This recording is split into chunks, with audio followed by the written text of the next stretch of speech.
खादी एक संस्कृति और खादी एक मुस्कान। खादी जो आजादी से पहले हमारे साथ थी और आज भी है। गांधी जी का सपना है खादी। प्रधानमंत्री मोदी जी के आत्मनिर्भर भारत का विशेष हिस्सा है खादी। तो आइए इसी सपने को साकार करने के लिए हम भी अपनाएं खादी, हमारी स्वदेशी खादी, हमारे देश में बनी हमारी अपनी खादी। इसलिए एक एहसास है खादी। हमारे जीवन में रंग बिरंगे रंग भरने आई है खादी।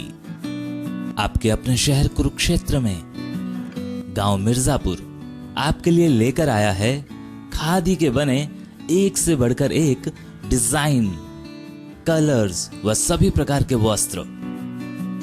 इतना ही नहीं, खादी ग्रामोद्योग भारत के बहुत से प्रोडक्ट जो आपकी त्वचा व शरीर के लिए उपयोगी हैं, जो आपको दें एक प्राकृतिक सुंदरता का एहसास। एक बार अपनाकर तो देखिए। खादी इंडिया।